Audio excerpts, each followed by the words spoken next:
Okay, daan na tayo mag-apply ng flat clear naman. Ngayon naman mag-apply naman tayo ng wash. Okay, lagyan lang natin ng wash yung buong surface ng action figure. Para mas magkaroon siya ng dark na hue. Kasi sobrang light. Okay, siguro mga 2 coats ng wash yung gagawin natin. Okay. Yan, tapos kunwari merong excess, yan, dab nyo lang yung excess na paint. Yan, mas dark na siya compared dito sa sa arm section. Okay, next na step, we are going to use Vallejo Metal Color Acrylic Metal Color Airbrush Color 32 ml Grease Metallizado or Gunmetal Gray.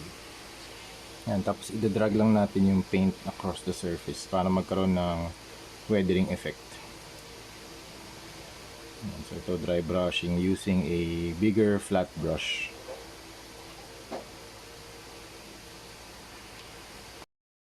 Okay, next we are going to apply Vallejo Metal Color Silver para naman dun sa mga darker parts na silver, kunwari dito sa legs, no. Lalagyan lang din natin yan ng extra dry brushing para bumalik siya sa lighter color. Kasi ngayon dark colored siya.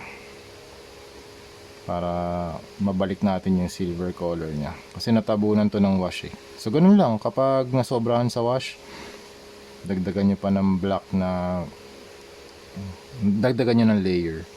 Diba? Kapag gusto nyo naman ibalik yung lighter color, mag-apply lang tayo ng silver or any color na mas light dun sa wash. Yan. So mababalik na yung silver na part dun sa thighs niya. And we are done sa ating War Machine project. Thank you very much again, Sir Raymond San Nepomuceno of Raim Zero. Super cool. Nakita ko siya sa SM naka-cosplay ng Dante. Dante is one of my favorite DMC, favorite video game character. Kaya yun, nagkaroon kami ng collaboration project. Ito yung collaboration project namin together. This is the War Machine ZD Toys Mark 1 na ginawa natin mass weathered version. So this is the back. Naka-equip na rin yung kanyang mga machine guns here. Tapos meron siyang Gatling gun dito na naka-mount sa kanyang back. And naka-place dito sa kanyang right, above the right shoulder. Nalagyan na rin natin to ng top coat. Bosny flat clear din yung ginamit natin. So parehas, yung primer ko at saka yung top coat ko, pareho lang. So ulitin natin yung process.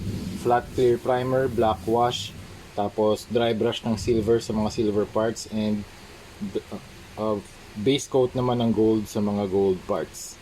So yun lang yung ginawa natin. Tapos pinintahan ko na rin to ng yung mga repulsor na hands.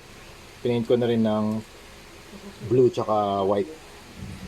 Para lang hindi siya, kasi wala yung paint eh. Pinintuhan ko na lang din. Yan. So wala namang nabago sa articulation, ganun pa rin, pareho lang. You can always pull this down.